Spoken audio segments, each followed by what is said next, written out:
Assalamualaikum warahmatullahi wabarakatuh. Kabar semuanya, mudah-mudahan dalam keadaan sehat.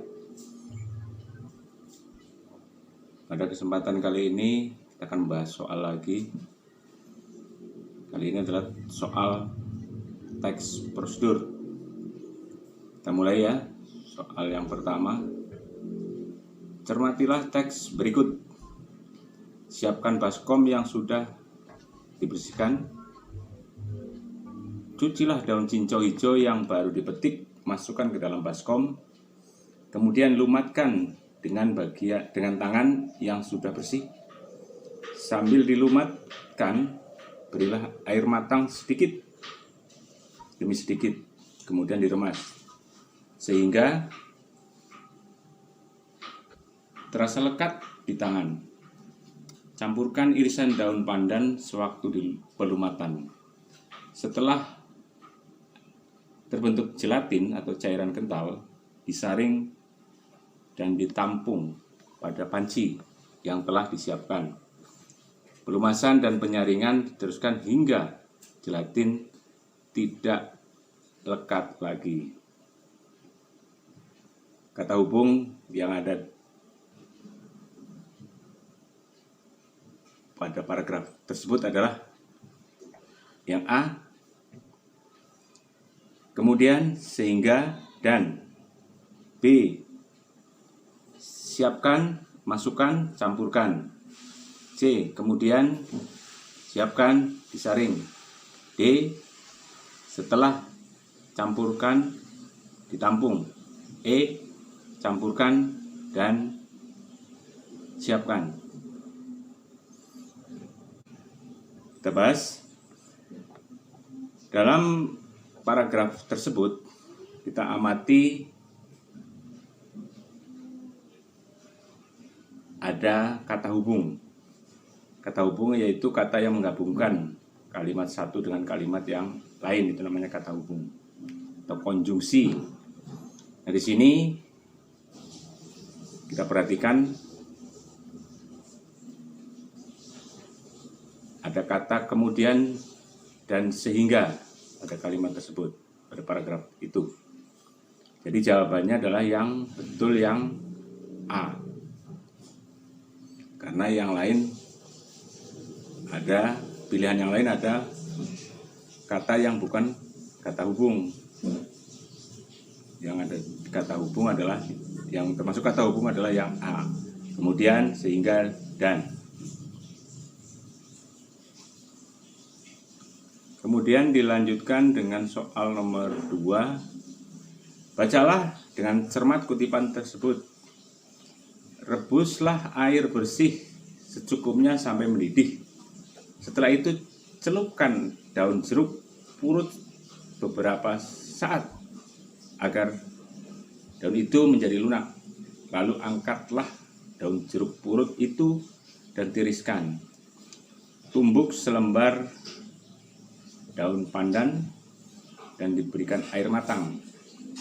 Setelah itu peraslah untuk diambil airnya. Kata-kata yang bermakna perintah adalah yang A, rebuslah, celuplah, tumbuk, peraslah. B, secukupnya beberapa menjadi mendidih.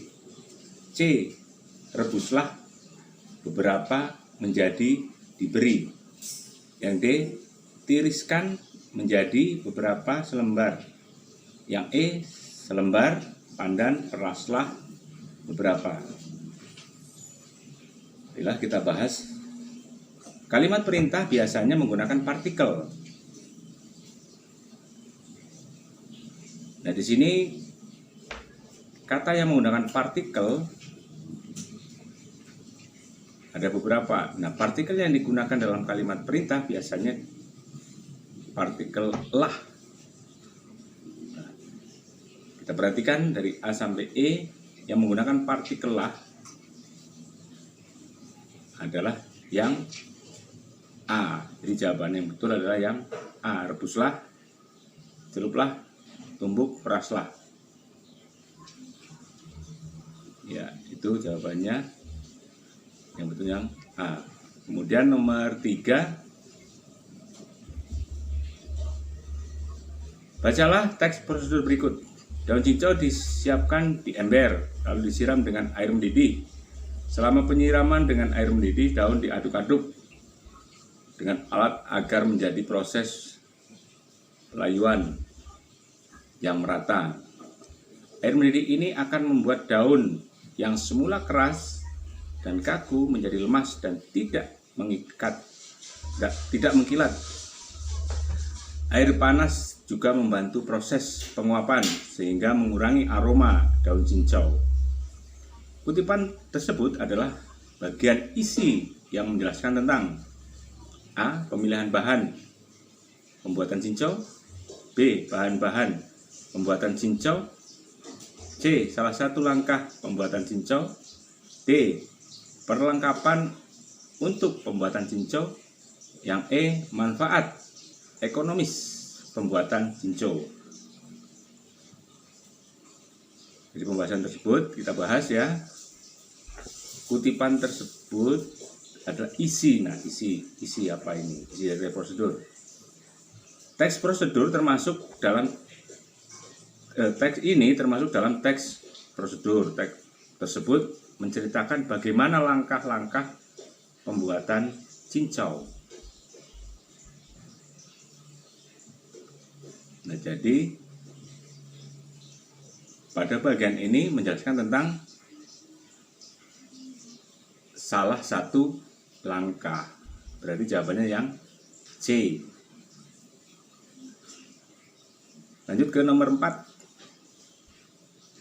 Cermatilah teks berikut. Batang pisang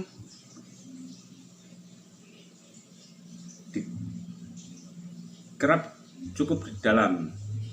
Kemudian batang pisang dirobohkan pelan-pelan. Caranya salah satu pelepah daunnya ditarik sampai hampir roboh. Tandan pisang jangan sampai membentur tanah agar tidak rusak. Sebelum tandan dekat ke tanah, ujung tandan dipegang dengan tangan atau disangga dengan alat yang telah disediakan. Kutipan tersebut merupakan bagian dari A. Cara memanen buah pisang, B. Cara memanfaatkan buah pisang, C. Tanda-tanda buah pisang siap panen, D. Buah pisang sebagai bahan keripik pisang, E. Manfaat buah pisang selain sebagai buah meja. Pembahasannya, teks tersebut termasuk teks prosedur. Teks tersebut menceritakan bagaimana cara memanen buah pisang dengan baik dan benar. Nah, di sini itu menceritakan cara memanen supaya nggak rusak. Jadi cara memanen yang benar seperti itu. Maka jawabannya benar adalah yang A, cara memanen buah pisang. Ya, kita lanjut nomor 5. Kalimat yang mengandung perintah dalam teks prosedur adalah kalimat A. Imperatif, B. Interaktif, C. Baku, D. Tanya, E. Kesatu. Nah, kalimat yang mengandung perintah dalam teks prosedur yaitu kalimat yang mengandungkan terdapat pada kalimat imperatif. Kalimat imperatif itu kalimat yang mengandung unsur perintah.